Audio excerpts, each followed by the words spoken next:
Welcome to CineBites, a cinematic culinary podcast where we experience the wonders and beauty of cinema with our eyes and explore the unique and glorious cuisine in those films with our taste buds. Today's cinematic adventure takes place in a world within multiple worlds. That's right, we're entering into the animated masterpiece Spider-Man Into the Spiderverse. Feast your eyes.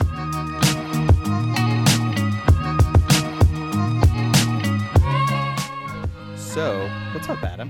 Hey. How are you doing? This is our first podcast episode. Very first podcast episode, and I imagine that looking back, it'll be very awkward moments cringy. And things that we wish that we would do differently, but we're doing our best, and I think you've done a good job with the setup and the set, and it looks fantastic, so we're going to do all the praises before we get into the punishments. And you got to wait to the end. Apparently, I have a punishment in store. Possibly. Maybe he might be punished, but yeah, we'll explain that more later on. I think what we should focus on first is since we're such babies to the podcast world, I think we should kind of explain the premise and what led to it. So, do you want to kind of elaborate a little bit on kind of in the inception of our friendship, the two things that we were talking about were I like the inception. The reference. inception That's nice.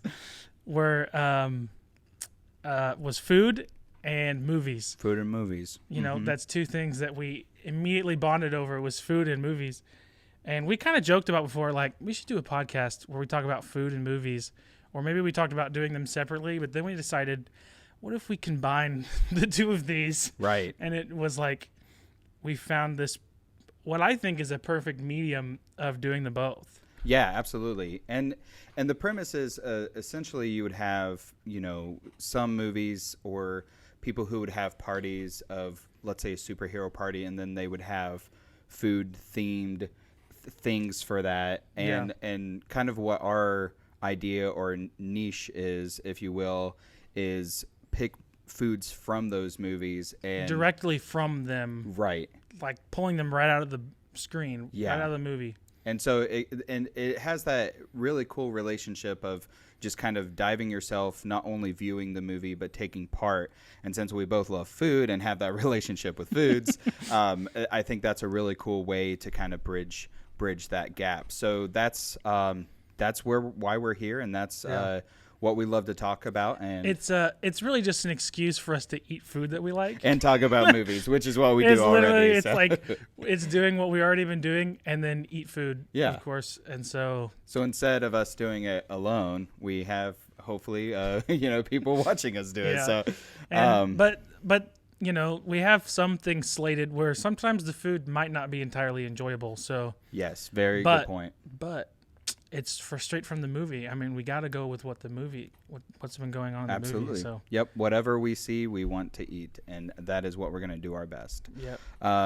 I will say at the beginning, just so you are aware, if you are watching or listening, if you haven't seen the movie that we're talking about, I would recommend either watching it. Spoiler warning. Yeah, pause it now and watch it, or just realize that we are going to have a lot of spoilers. This movie came out like 5 years ago, so yeah. So come on. If you didn't watch it, it's your fault. You should already be on the second movie. But this is your spoiler warning. Yeah. At this point, because we're going to be talking about Into the Spiderverse. Yes, Into the Spiderverse. I have a lot to say about this movie, and I would like to dive into it. But before we do that, the part of the show that we are going to do is a food reveal. As we mentioned, we're going to dive into the foods that were in the movies, and we're going to try to mimic those. And what better way to do that is in front of everyone. So we're going to do that here with this cloche. And you made this cloche, didn't you? You want the honors? Yeah, I can. And I can talk about it. And you made this cloche, I made it. I couldn't find a large cloche on the internet to buy. And the cloche needed to be the right size. And so I took matters in my own hands. This is a really good I'm selling these cloches now for $25.99. Ooh. And it's going to have business. And it's going to have the CineBites logo on it. Yeah, a little branding. Okay, so what we are revealing right now, Adam, is get a close up. is I can actually break it up into both of these in the spins. But first I can talk about the burger and the fries. So in the movie, when Peter Parker from a different universe, where can I set this cloche? Yeah, just on the floor. Just throw the cloche. Just throw it. Don't break it. We only got one of them. There we go. And I can't buy one on Amazon. Oh, okay. But you're going to sell more. So that's true. $25.99. So in the movie, there was a part where Peter Parker from a different universe was going to help, or has helped out Miles Morales through the movie. There's a part where he mentions that a restaurant spot was closed down in his world for several months. So they revisited the restaurant or burger shop. And so this is your classic burger and fries. Yep. We both can enjoy this and sample. And feel free to do it while I'm kind of explaining. But shoot. And so that is kind of the reference there, and the significance there is that it shows that even though their worlds are very similar, that there is you can sorry I didn't cut that deep enough. Even though their worlds are similar, there is still little bits here and there that have made a huge impact on both Spider-Mans in that universe. I'll try not to eat in the mic. Yeah. Oh, and we also have sodas, so that's part of the taste too. You got to have the soda with the cheeseburger and fries. Yep. Classic combo. So that was an easy one for us to dive into and eat. And then the other part is a significant part of the movie in the second movie. Kind of it's a little bit of both. Because it's more in the second one though. Exactly, and and you'll see that it is more of a villain origin story in a way. In a weird way. In a very weird, comical way, but it does play a huge role in that, and that is the bagel scene where Peter Parker and Miles Morales are trying to escape the situation they're in, and Miles Morales turns around, chucks a bagel, hits a guy in the head who eventually turns into the villain. Well, but you forgot the most important part when it's in the first movie. When the bagel hits him in the head, it says bagel. Right. Yeah, that's right. That's a good part. That's what makes it noticeable, and I think that might be why they kind of made it a canon event for the second movie. For sure. Was because it was something that everybody noticed, because you get an action word that literally just says the word bagel on the screen, and it's like you don't see that in movies. Yeah. You see that in comics, and sometimes you don't even see that in the comics too. So we took a little bit of liberty with this. In the movie, it's just an uncut, uncream cheesed bagel. But we wanted to start off easy with this episode and eat something that's actually good. Oh, delicious. And my wife made the bagels. So. Oh, yeah, homemade. Sourdough. Sourdough bagels. Yep, sourdough bagels, and then with the cream cheese. So instead of, like you said, eating into a dry store-bought bagel, we eat my wife's delicious homemade sourdough bagels, and they are with tasty. The cream cheese. Man. Very tasty.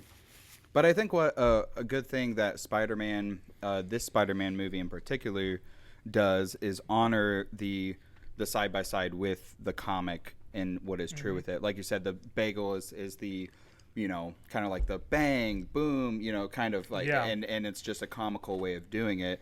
And I think that really goes into kind of the unique animation and visual style that this movie has. Yeah. And I think that's one thing why I was very impressed with it. And we can talk about the animation first. So I think that's what I was really surprised with, or not surprised with, but really impressed with, is the animation style. And you'll see more of that and more of the uniqueness in the second movie, but it really showcased in the first movie. And I think that's why it's on par or in the race with being one of the best Spider-Man movies, just with the animation alone. One of the best, yeah. Yeah, and I think that was fantastic. But we can actually, and I forgot this part, but we can get into the animation and more details about the movie and why we like the movie. But first, we need to rate the foods. Oh, shoot. So after we do this part where we eat the food, we're going to kind of go through it. We're going to rate the food, even though it's my wife's bagel. It's okay. Shoot. We can be honest. We can be honest. And we can rate it with a, I would say just 0 out of 10 and with a decimal. So we're doing all combined. It's the whole meal. The soda. In my case, I've got Diet Coke here. Classic. Yeah. bagel cream cheese burger Oh, let me get a bite of with all the fixins. Yeah, you haven't eaten the burger I yet. didn't. I had the cream cheese bagel. It was And then, of delicious. course, the fries.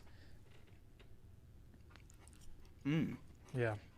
Nothing wrong with that. You can't go wrong with a burger and fries. I'm sorry. I think I've been snacking on it a little bit more than you. So I'll give it my first review. I would give Go ahead. this a 9 out of 10.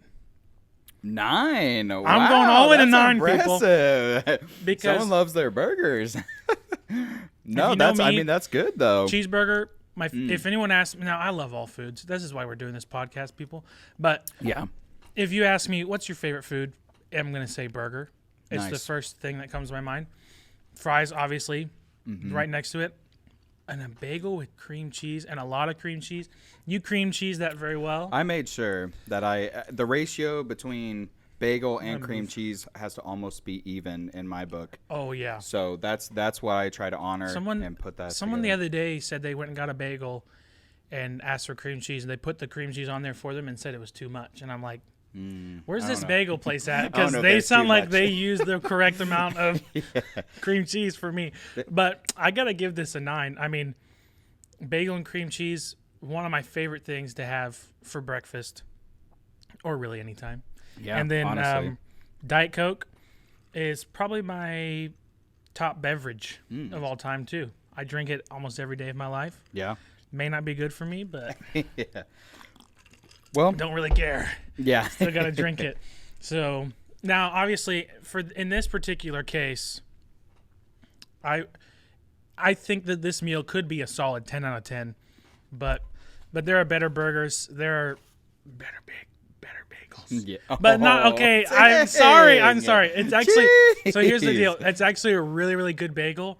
But I do love me like a cinnamon bagel. Yeah, I see or what something you're like saying. that. Okay, yeah. So yeah, to yeah. elevate it up to like a 10, maybe like one of those cinnamon bagels from Panera. I see. Okay, so it's not an insult on my wife. It's No, just I the actually type really of like bagel it. that we- It's the type of Because bagel. it's a plain bagel. Yeah, but I see. do really like the plain bagel too. I'm still giving it a 9. Yeah, so It's if only going down from here, really. Yeah, so it could be if it was a cinnamon bagel, it could be a perfect meal for you. Yeah, and if it were a different burger, maybe. I mean, that burger's still really good, but That burger is I've very had good. some burgers that are better. So Yeah, with But- the sesame seed bun. I didn't really explain with people who are listening. I didn't really explain what is on the burger, which I guess I could do that. It's a sesame seed bun, just a regular burger patty with cheese, ketchup, mayo, lettuce, onions, and mustard. Just kind of your all-American standard burger, I would Nope. say. he defaulted to me because I don't like pickles or tomatoes, and so he didn't put it on there. So Yeah, you'd of usually course. probably put that on a burger, but I don't like it. So Yeah, we want to enjoy some of the foods. Yeah, 'cause so there you go. I'm sure in the future we're not going to enjoy some of these foods. yeah, we'll see. You'll and- see. You'll see yeah, eventually. Right. But what do you give this? I would say, so I will say with this one, I feel like I'm a tough rater. So I feel like from here on out, I'm the opposite. yeah, I give it. This is the best thing I've ever had in my life. and then the next meal is your The best. next minute, yeah. And we're going on a tenth of a point scale, right? So like technically I could have given it a 9.1 or Right. something, but I'm just going 9.0. 9.0. Okay. Yeah. Okay. So I will say burger is not my favorite, but I love a good burger. I will always eat a good burger, and I'd be happy. I love quality burger, and based on this, I mean it's good quality burger. The fries, I'm not necessarily a huge fan of just plain fries. Yeah. Which is fine. I mean, like we've had. Yeah, we would Cajun need a little fries before. dip in sauce with it. Yeah, dipping something. sauce, something to really spice it up. So the plain fries kind of bump it down a little bit for me. That's a good point. It's going to go up for me with the sourdough just because I love my wife's sourdough It's bagels. the best bagel ever. Well, that's not what you said a few That's not what I minutes ago. said. Okay, okay. We should really venture in. I should mention the cinnamon bagels for her because maybe if we can get those, find a movie that has cinnamon bagels in it. then Get we some can dipping them. sauce for those Oh fries. my gosh. Or 11 dipping out of sau- 10. That'd be 11 out of 10. Or dipping sauce for the cinnamon bagels. Do like a kind of like what you put on a cinnamon roll. Do that sauce as like a dip for a cinnamon bagel. That would be pretty sick. Anyway, sorry, getting Thinking about food, distracted. But I would say, and then a Diet Coke from McDonald's. Yeah. Oh, that would be. Whew, that's McDonald's a good got meal. the best Diet Coke. Anyway, back to what you're saying. So I will say with the fries, with the type of burger, with the bagel, I'm gonna put it at. I'm gonna give it a 7.2. 7.2. That's not bad. I think 7.2 is generous. It's a good meal. Yeah, it really is a good meal. I'm honestly rethinking my rating after that, but I can't retract it. You gave it a 9. I gave it a 9, hot and fast.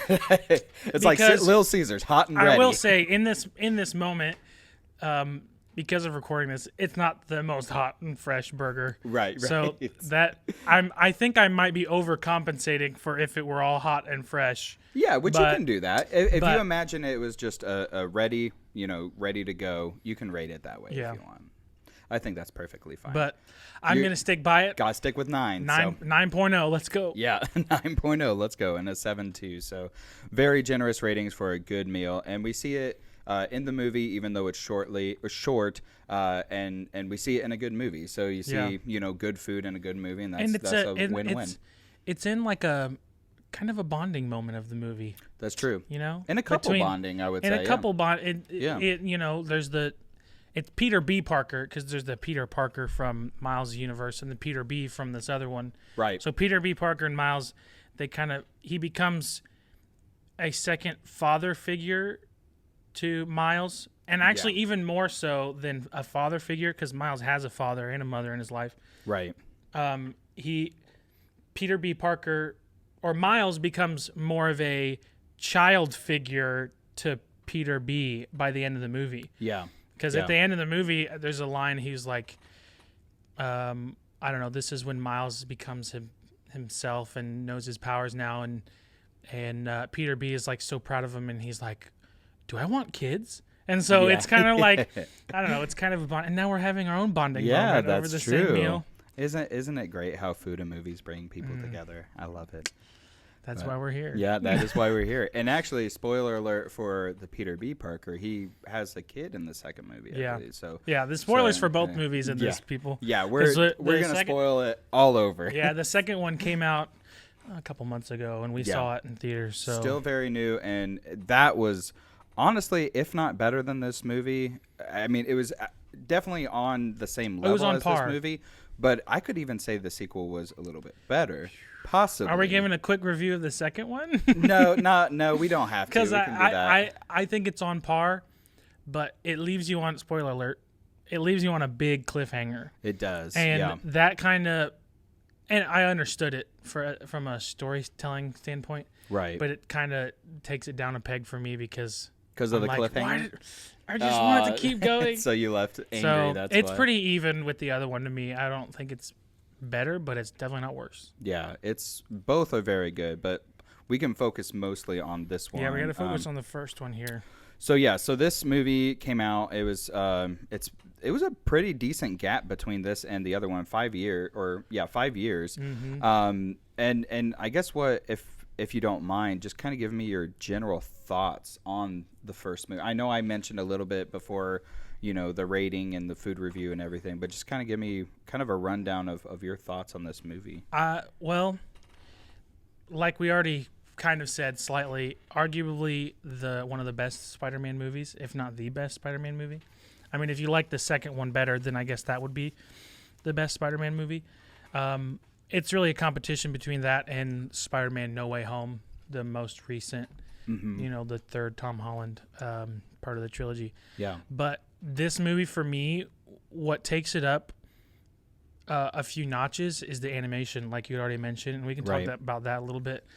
Because the animation is kind of shook up the animation in the movie. I mean, animation specifically, the movie scene in general, but animation specifically, like after this movie came out, I think it's Sony Pictures Animation that did it. Yeah.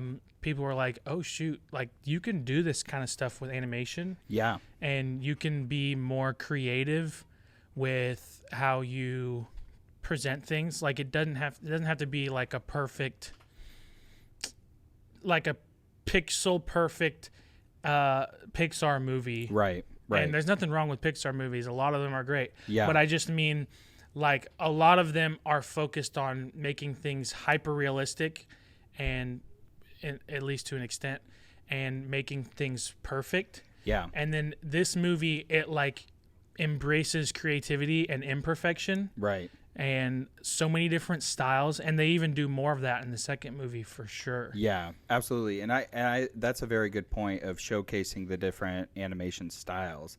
Like you said, it's not just a straight forward way of doing it. It's split up, and I do agree with you. I think that really sets it apart, and a lot of other movies are taking lead with that. I believe you and I talked the other day about the new Puss in Boots movie and how they broke that up where it's not. I've not seen it yet. No spoilers. It's good. I won't I heard spoil it's it for I you. heard it's really good though. Yeah. But same sort of thing. Like exactly, and I do recommend seeing it. I mean, I saw it with my daughter, and it was great. And it really does really shows that next kind of pioneer and shows that next step of what animation can do instead of just doing a straight cut, either, just straightforward, like you said, Pixar element or 2D, whatever the case may be. So I think that's really cool. And we can get into this next, or a good segue into this, but the multiverse concept with everything, I think allows you to really break into that. Yeah, and then the first movie, it's an ensemble cast of just all these different spider people. Yeah. And a lot of them have different animation styles. Yeah. Or at the very least, they're inconsistent in the way that they're colored and shaded and the way that they move. An easy example of that is Spider-Ham. Yeah. Peter Porker. Yeah. And so he is supposed to be kind of like a Looney Tunes type, Spider-Man character. So he's, Looney tuning around. So he's drawn in such a different way. He's in 2D mostly. Yeah. And so it's just completely different from the rest of the characters. There's one character that's more of like an anime style. Yeah. I don't remember her name. I can probably find that. Maybe Perry Parker. That might be. Anyway. Okay. She's kind of like in an anime style. Oh, Penny Parker. Yeah. And then of course Spider Noir. Yeah. Yes. Yeah. Nicolas Cage. Nick Cage. And so he looks mostly like the other characters in 3D, but he's just all black and white. I was going to say the black and white element. So that's the big. And I won't get into it too much, but in the second movie they explore this idea of all these different universes being in different animation styles. Right. Like they dive way deeper into that in the second movie. Yeah. And it just opened up so many doors for people to be unique in the way that and for them to allow people in the industry who have like a niche skill. Like they might be really good at animating Looney Tunes pigs or something. And then, the studio can hire based off of that rather than just like how perfect of an animation can you make to look like all the other Frozens and Toy Stories and everything. Exactly. So, I love that. And that's the pioneer side of it. I don't think, was this movie kind of the first in the multiverse or dipping into the multiverse concept? It was one of the first. Because they were multiverse before multiverse was cool. I think there's obviously some that did it, and it's possible that the MCU had started to dip their toes into it. But I really think this was kind of a launching point. I think it might have been, it's Sony Pictures, so it's not really tied in with Marvel that much, with all that stuff. But I think it might have been kind of a test run in a way, but, a test run for the multiverse, to see if it works in the animation first.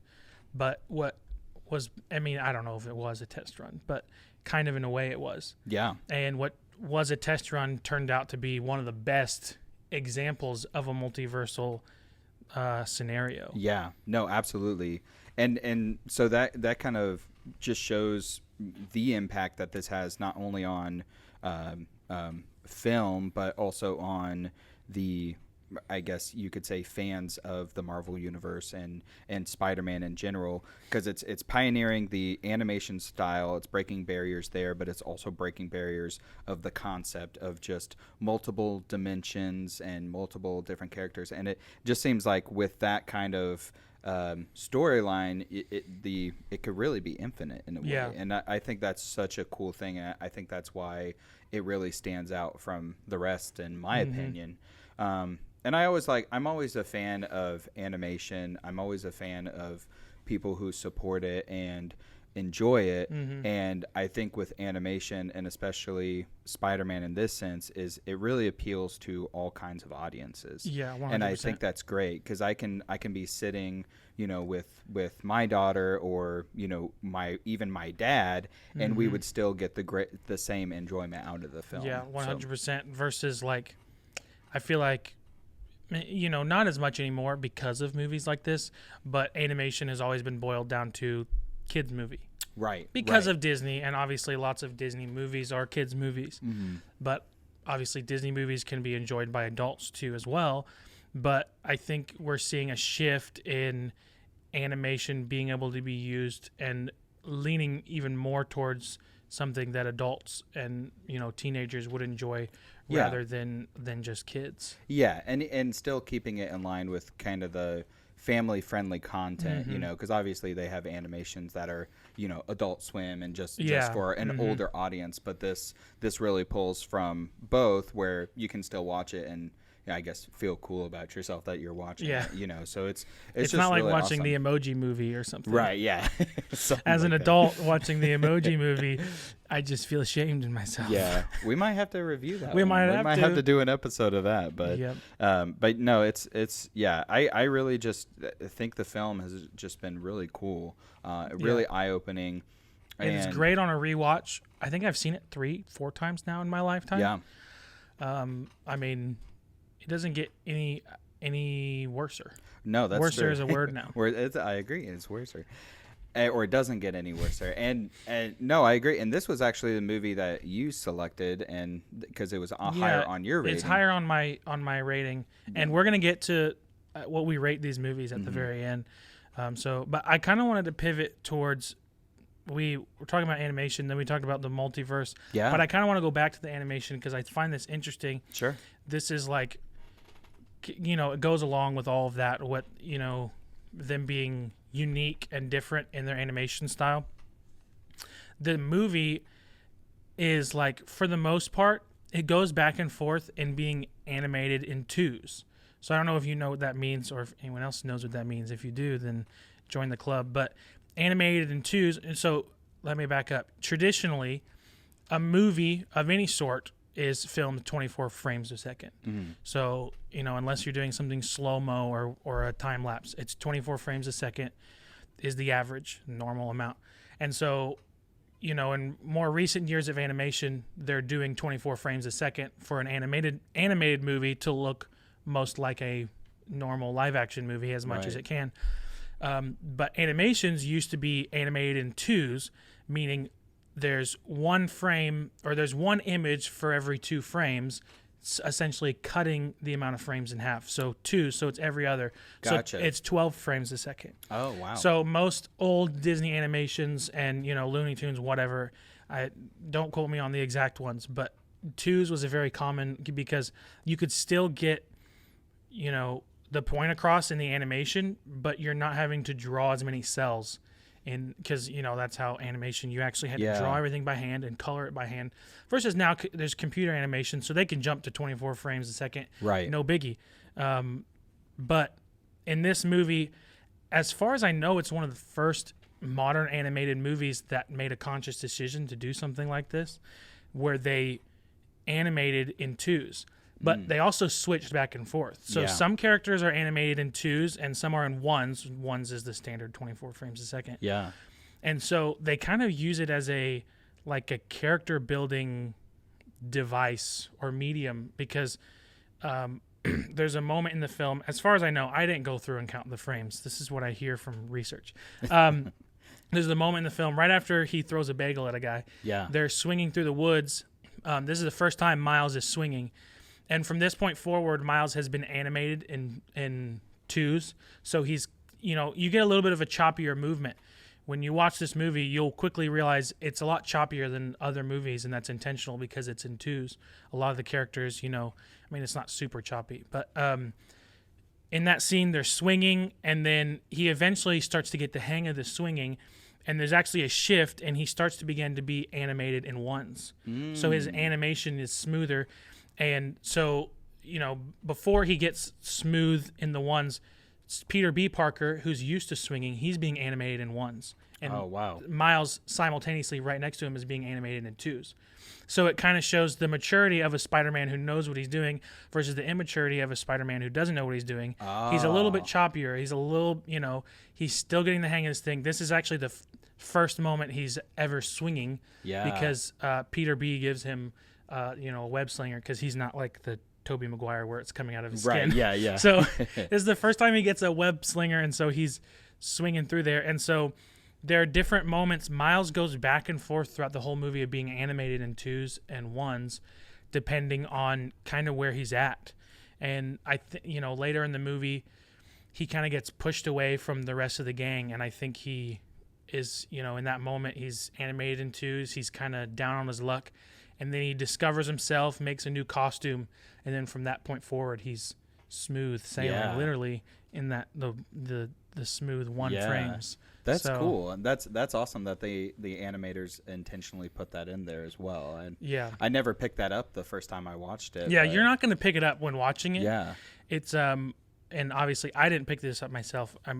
You can find YouTube videos where people go into deep dives on the movie. Yeah, and they talk about this specifically. And so some characters, I'm pretty sure Peter Porker is in twos at all times. And then, Peter B. Parker is in ones. Maybe Spider-Gwen is in ones.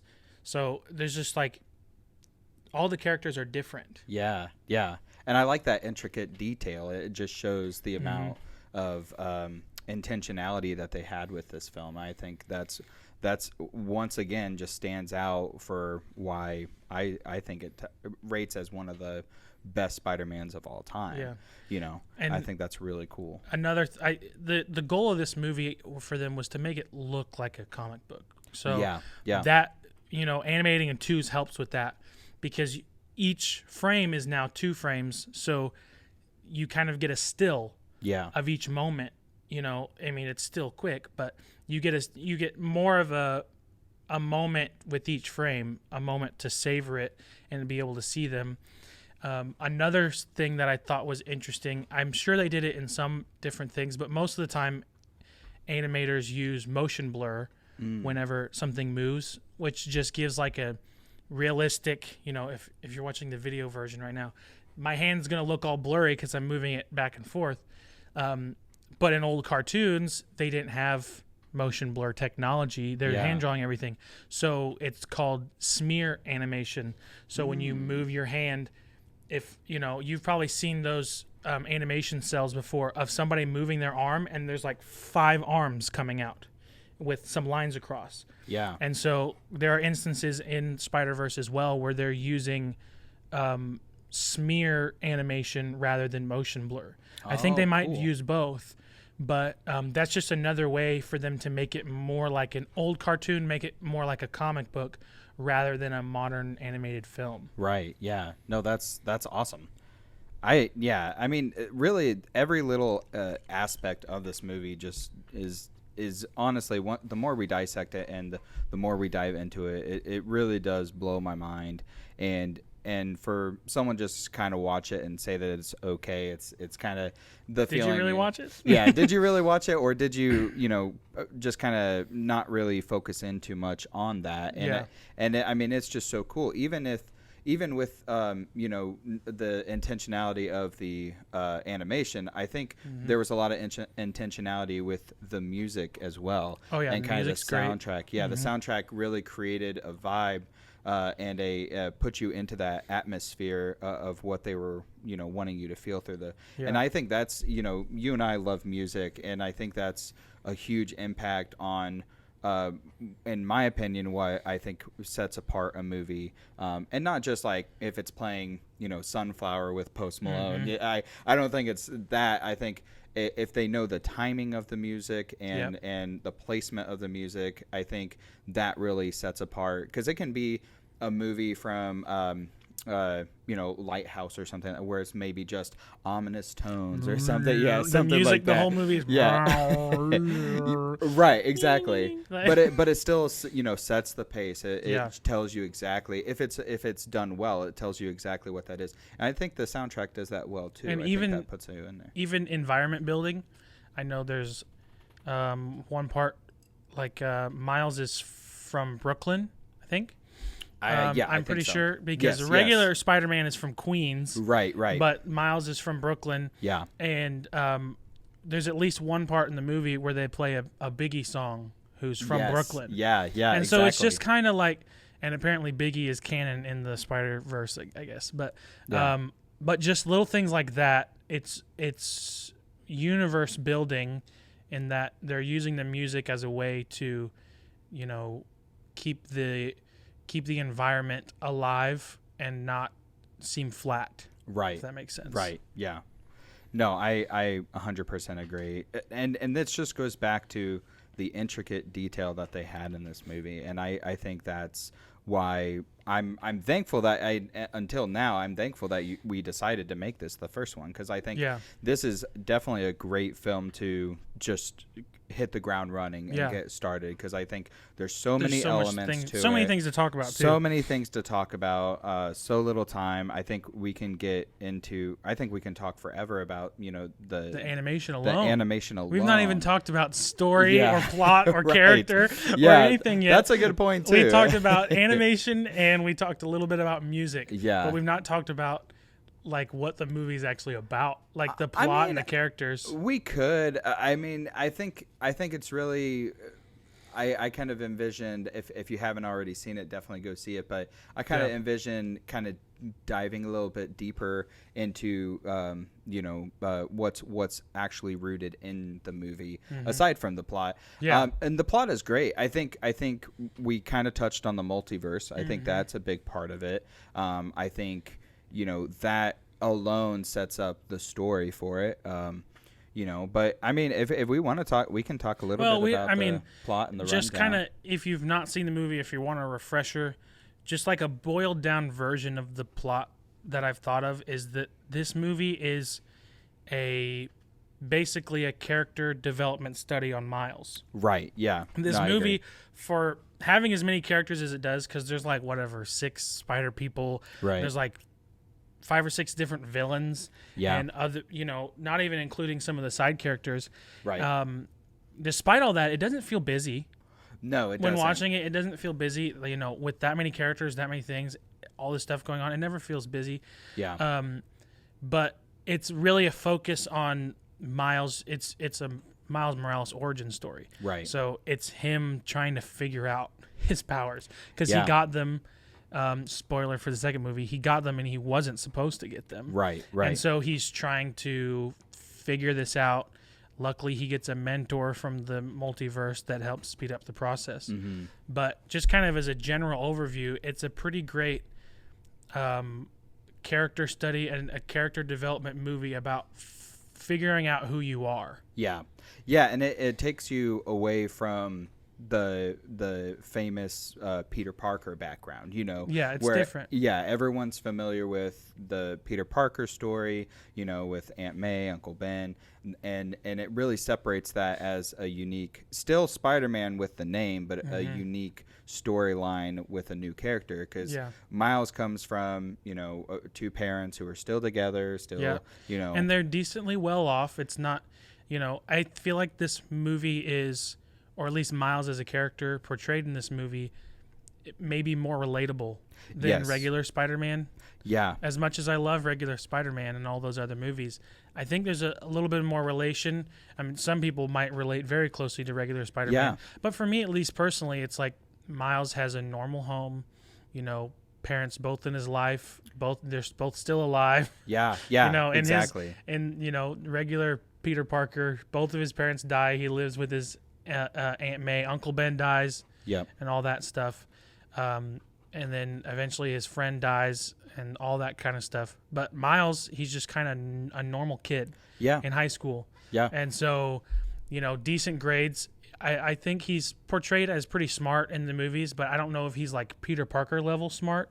I don't know for certain. Yeah. I don't know that the IQ levels, but, he's just a normal kid, and I think it's more relatable in that sense. I think so. Yeah, and with his background too, I think I like that it shows his multi-racial background too. Mm-hmm. I think that was a really cool element. He's Afro-Latino, I believe. And so he has, his mother is Hispanic, his father's a black police officer, and I think that's another cool element to it, where there's a lot of biracial families, a lot of biracial characters who are being showcased in these movies.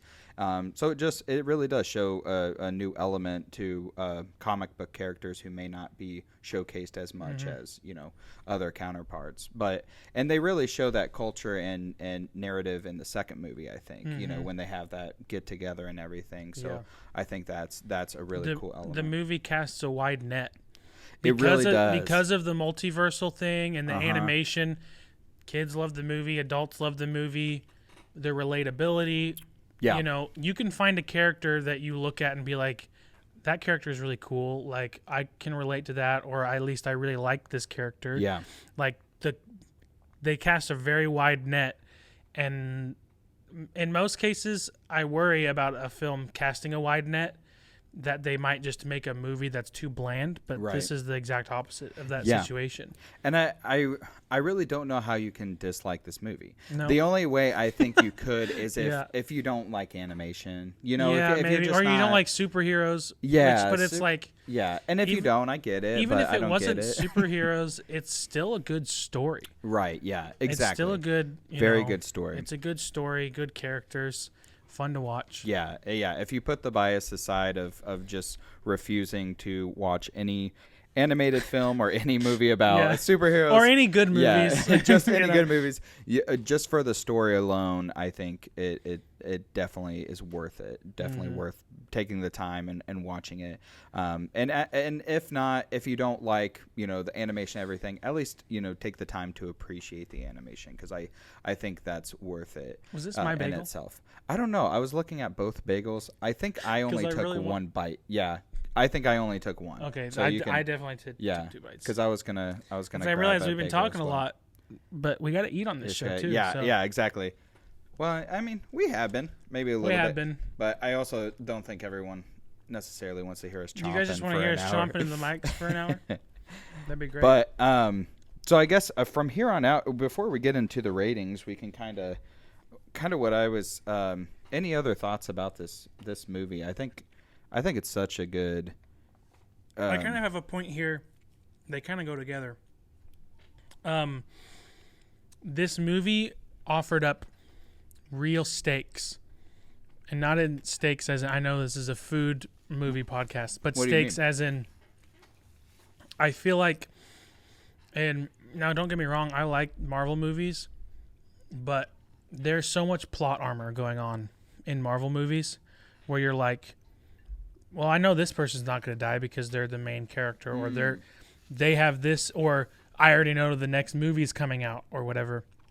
This movie, like, in the first act of the movie, kills Spider-Man.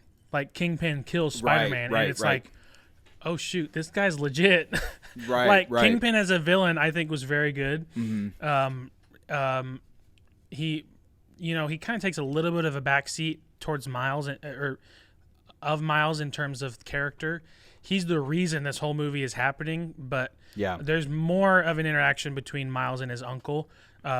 But even still, Kingpin is a great villain, and the first act, pretty much of not the first scene, but kind of in the first act, first 15 minutes or so, he kills Spider-Man, and it's like, oh crap. And then later he kills Miles' uncle, the Prowler, which is another like super strong villain. Yeah. And it's like, who's going to die before the end of this movie? Right. And, it's just, you never know if that universe's Aunt May is going to die, or if Miles is going to die, or if Peter B is going to die. You don't know. Yeah.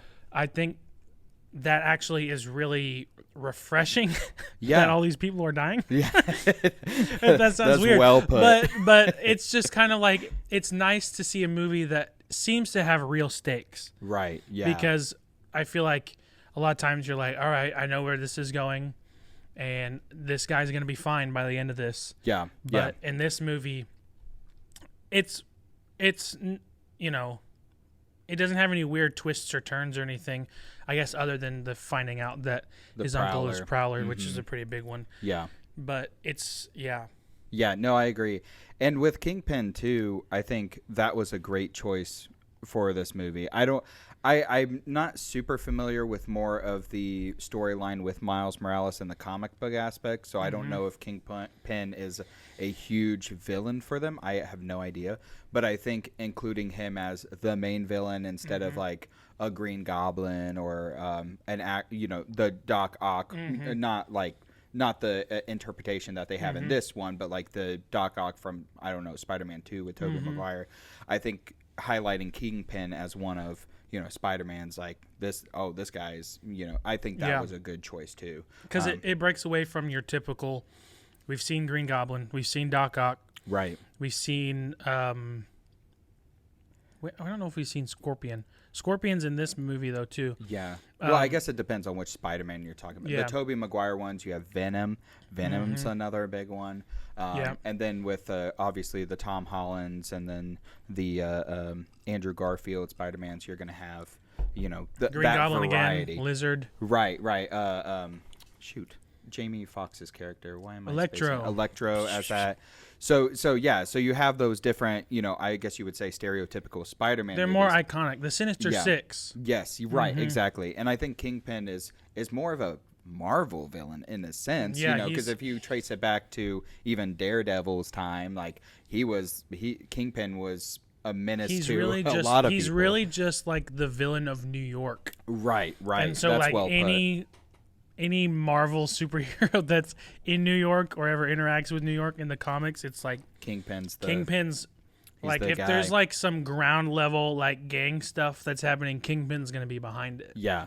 No, that's true. In this movie, we don't see Kingpin's usually like on that ground level of gang related, kind of drug trade kind of stuff. But in this movie, his whole motivation is that he actually just misses his family because his family was killed and he wants them back. Yeah. So that's why he opens up this multiversal portal, because he's trying to get a multiversal version of his family back. Right. To have. Right. So I think that's also a cool aspect, because he's not a bad guy for the sake of being a bad guy. True. Yeah. Like what happens in the movie happens because he's trying to do something.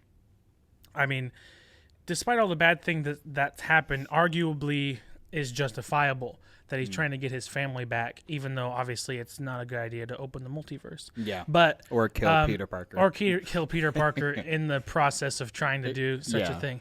Yeah. But it's justifiable in the sense that we can relate. We've all had that thought of like, if I could just bring this one person back to my life again. Right. Yeah. What would you do? Or what would you sacrifice in order to make that happen? So yeah, that's a very good point. So I guess since we've chatted about the movie and our thoughts on the movie and a significant impact that it's had on both of us, what would you rate this movie? And before you rate it, I would say talk about. I have my rating written down already. Like even why you gave it the rating, or just yes. Okay, wait. Should we bring out the boards for this? Oh, shoot. Let's bring out the boards. Hold on. Pause. Yeah, so I'll explain pause. it. So I'll explain it. So we have these boards for the something closing, else. Yeah, for something else. But so we're bringing them into the shot right now. But now we're gonna do it right now. Get your board. So, I'm gonna give it a 9. Or you already told me. No, it's okay. No, that's not my review. Okay. Shoot. All right. No. I need to keep my mouth shut. All right. That's not my exact. I think I know what it's gonna start with. You heard me say 9. Dang. Why did I do that? I don't know. It's word vomit, I guess. Yep. Okay, so I'm gonna give it a 9. Let me write mine down. Hold on. Just ignore that you heard that. Okay. I think I got. Yeah, I already think gave it a rating in my notes. Okay. Because I thought about it a lot. Hold on. I want to try something creative. So go ahead and start talking more about. Should I reveal, or are we revealing the same time? Reveal. You go first, and then I'll reveal mine if that's okay. Okay. I will reveal for the camera, and then if you're listening to the audio version, then I will tell you. Yep. I am giving it a 9.5 Ooh. out of 10. Now that's really high. Very high rating. I'm giving it a 9 on the food and a 9.5 for the movie. Okay. This is a great night for you. This is a great night. This is a great episode for you. So this movie, to me, a big factor, and we talked about it for probably half the episode, was the animation. Yeah. The animation took this movie to another level for me. Mm-hmm. I think in any other situation, if you were to take this movie and same plot, same shot for shot, but it's all in live action, I'd maybe give it an 8. Still solid. I think I might change my answer. Oh, here we go. He's changed. My review is making him change his answer. Yeah, but in a good way. So if it were shot for shot, same thing, live action, I'd give it an 8. That's still a great movie. Yeah. That's still, I mean, anything over like really a 5, I'm enjoying. Even at a 5? In my scale, if it's over a 5, I'm enjoying it, at least to some extent. Okay. I mean, 5 is maybe an okay. 6 is good. 7 is, well, I don't know. I don't want to get too deep into my scale. I feel like, well, that's okay. I'm a little bit more generous. I don't know. It's weird. It's hard to rank movies.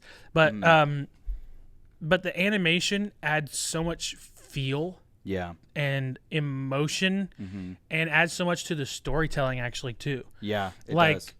If it were live action, it would just strip away the top 20% of what make this movie good. Yeah, if not more than 20%. Right. And so I really got to give it a 9.5 because of that factor alone. I would have given it an 8, but I'm giving it, or an 8.5, and I'm giving it a point or a point and 0.5 more than that because of that animation. Yeah. I think it's a big factor for me. No, absolutely. So no, that's great, and that's why I mentioned a little bit earlier. You suggested this movie as being one of your favorite movies of all time. Yeah, I think I gave it I've got an app where you can rank the movies. I think I gave it a 9 on there too. 9 because there's no it's only a 1, 2, 3, 4, 5. There's no points, so I think it's a 9 on there. Yeah. So yeah. Yeah. So that being said, I know this is one of your favorite movies. I will say this is definitely a highly ranked movie in my opinion, in my viewpoint, and just really with what we've been talking alone, or what we have talked about, just all of those aspects alone. Just the animation, the pioneer through the animation, the multiverse aspect, even the voice actors, I think fit everyone so perfectly. Yeah, we didn't even talk about that. No. The acting is great. Yeah, acting is great. Because there is a lot of time and preparation even for the voice acting. And I think that really brought a whole element. The atmosphere and music all brought this together. Should we do a drum roll? Yeah. So I will say what my rating for this, I think is a generous. I see a little bit. Do you see it? I think, and I think as far as food goes, my rating can be tough, and I think same with movies. I can be tough. I'm kind of the opposite. I feel like. Yeah, I don't balance each other out. I don't know if I will ever. I think there's probably only a handful of movies, in my opinion, that can be above of 9. Yeah. Because that's why I'm tough. I don't think there's a movie that exists that's a 10. Because I'm sure I'm more the type of person. I think that I rate is because I'm more the person that can find things wrong with a movie and nitpick it, and I think that's how I'm able to that's why I don't think there's such thing as a perfect movie. Yeah, I don't know. It'd be hard for me. There might be some movies I give a 10 out of 10 just for the best movie, just for the LOLs of it, for the lulls of it. But yeah, you're right, totally. Yeah, this is one movie that was in my 9 on my thing, and I've got some that are higher that we're going to talk about eventually on some episodes. Oh, awesome! Yeah, so my rating is 8.4. 8.4. I give it a strong 8.4. That's great. And I got, if you're watching, I got spider webs around the 8.4. Look So, at that. you know, in honor of Spider-Man. Maybe we need to do an art podcast. Look at that. Oh, that would be nice. I would say, you know, obviously I have the nostalgia of the Tobey Maguire Spider-Man movies growing up with that. I would say, you know, that in my opinion is one of the better Spider-Mans. Hot take. Actually, that's not that hot of a take. It's not that hot. I think it's the nostalgia I think of it. This nostalgia of it, we're not talking about this today, but I think Tom Holland's my favorite live-action Spider-Man. Yeah. But that being said, I will say out of all the Spider-Man movies that I have seen, this if it's not the top, it's definitely very close. It's very close Yeah. because it is just there's so many good things about it, and like I said, there's not a lot of bad I can say. There's about not a this lot movie. to nitpick. No, there's not. No, there really isn't. No.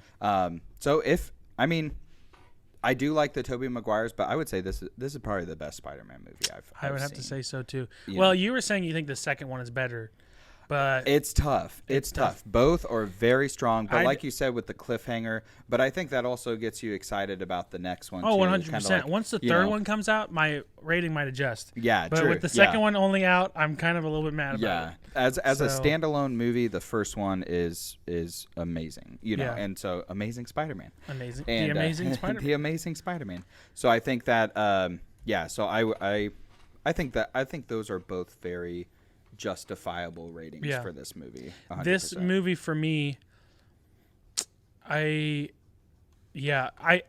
think a lot of times when I rate movies, I go back to the way I felt when I first watched the movie. Now, obviously, the way you feel can be affected by your surroundings. So if I watch a movie at home for the first time versus at a movie theater, that might affect it.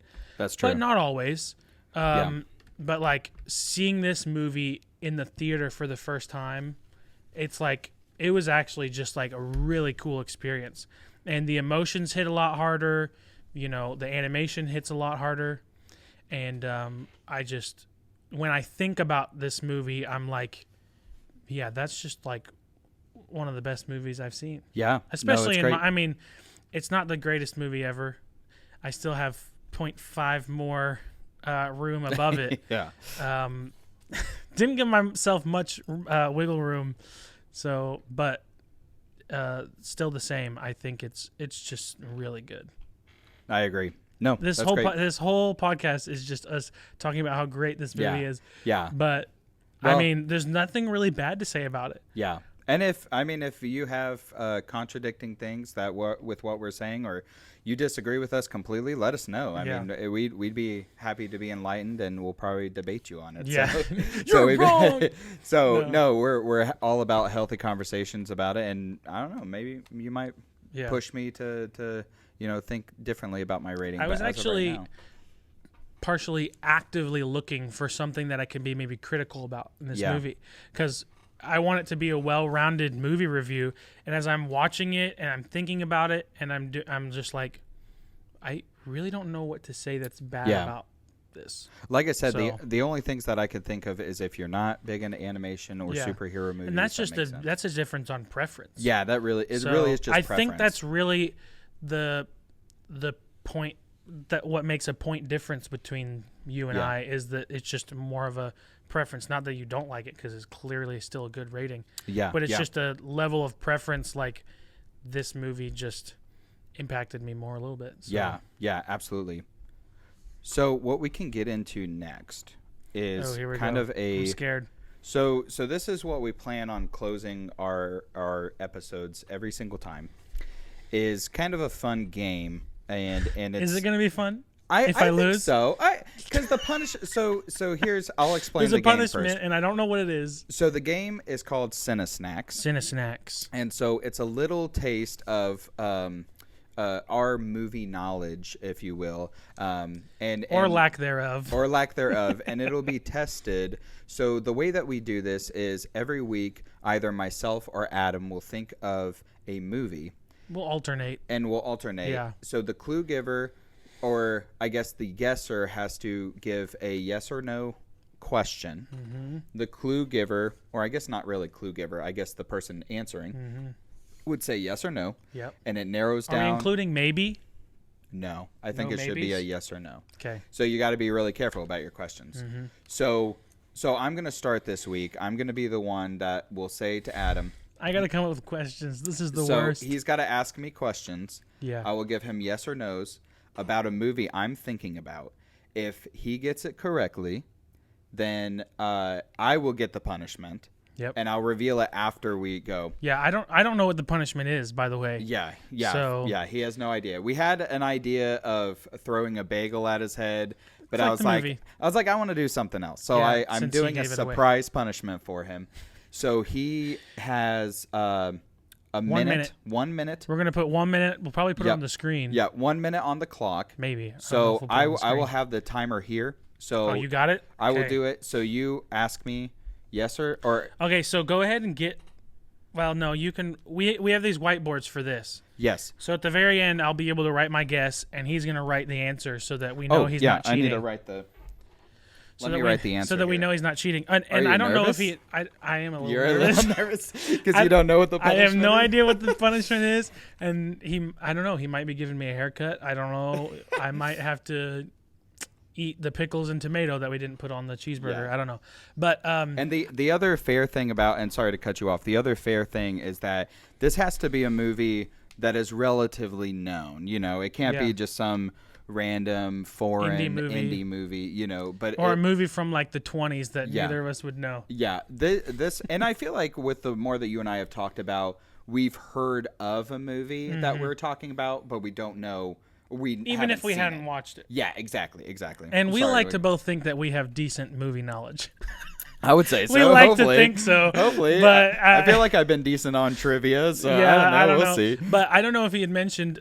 We kind of teased it, but the punishment is always themed to the episode that we're watching. So Yes. even though the movie I'm guessing is obviously not going to be Into the Spiderverse, if it is, that would be very dumb on your Yeah. part. Yeah. But It's the a good punishment is going to be related to Into the Spiderverse.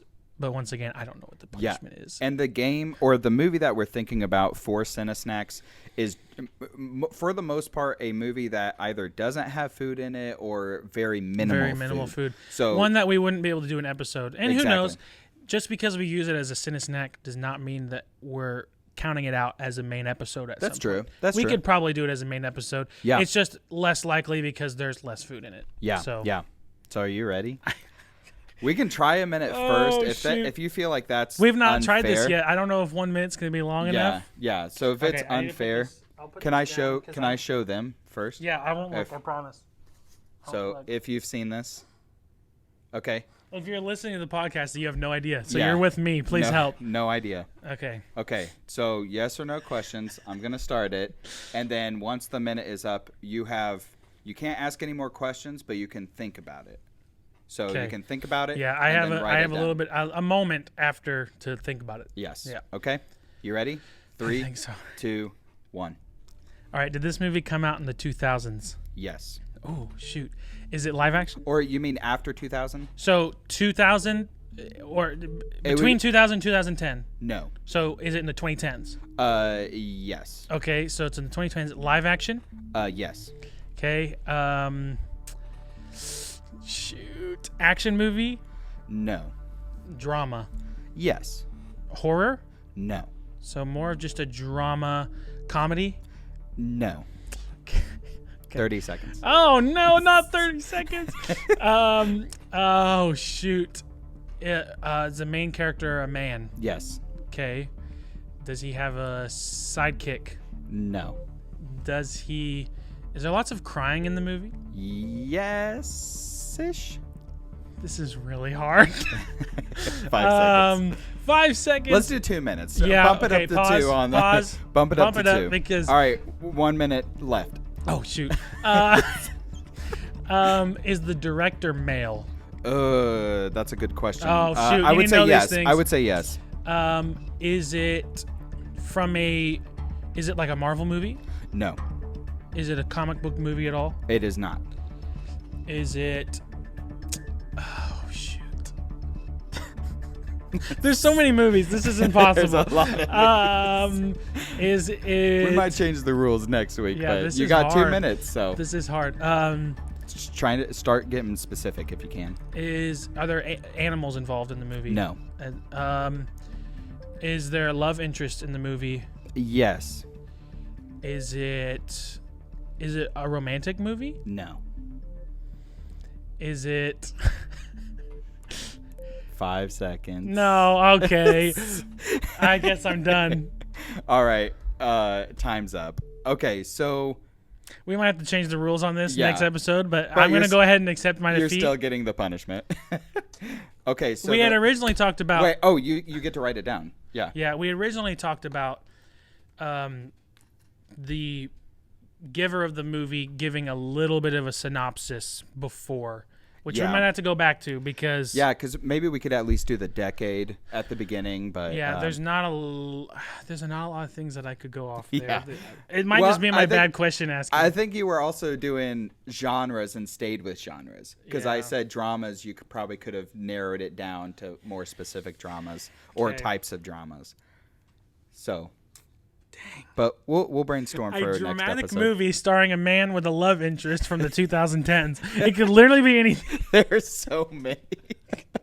Oops. There was one movie that came to mind, but you said it wasn't a romantic movie, so I'm not going to write that one. So let's see. There is a love interest in the movie, but it's not a yeah. romantic movie. Keep I'm going to giving try me some hints. more of this burger. Keep giving me hints. Nope, that's it. You know, I'm just going to write it because it's the only thing I can think of, and Go I ahead. know 100% that it's going to be wrong. All right. Go ahead. Sorry, I'm eating. You probably are all going, Adam, those are some stupid questions because you guys know what the movie is. All right, this is my answer. La La Land. Very good guess, I think. Dang, really? Well, only because of the music aspect. Ooh, shoot. Wait, So- music? Yeah. So the movie is Whiplash. Are you kidding me? You know what is so crazy You right could now? have really... What? Sorry, go ahead. What is so absolutely crazy is that for next week's episode, one of my movie choices at first that I was going to do for my Cine Snack was Whiplash. I'm not even joking. I should have went with it. But I didn't think, what are the chances? And I didn't think of it in the moment. Man. That was It's, so to be fair, close. it's been a long time since I've seen that movie. Great so. movie, by the way. If you get a chance to watch great Whiplash, Miles Teller and what's his name? Miles Teller, J.K. Simmons. Oh yeah, Great J.K. movie. Simmons. Great movie. So now you get a punishment. I actually was literally like I changed it afterward for the next episode, the Cine Snack that I had laid out. Yeah. But like that was on the card for a minute of which one I was choosing. Yeah. Well, Which is crazy. now you get the punishment. So. All right. So what I'm gonna do? Uh-oh. He got something at Walmart and he wouldn't let me see it. Yeah. So in very Spider-Man form, you're gonna Here we get. go. I got I'm some gonna web get sling. stringed. So Okay, this is great. What should I Got do? it, Should I should I just embrace it? yeah, I don't want to gonna- get the microphones or anything. Yeah, but I'll lean back. all right, ready? Here we go. Ready? Should I open my mouth? If you open your mouth, I'm only aiming for your mouth. That's probably a bad idea. Here we go. Ready? probably 3, 2. toxic. Oh gosh! Oh, it's cold. It's cold. Why is it so cold? I don't know.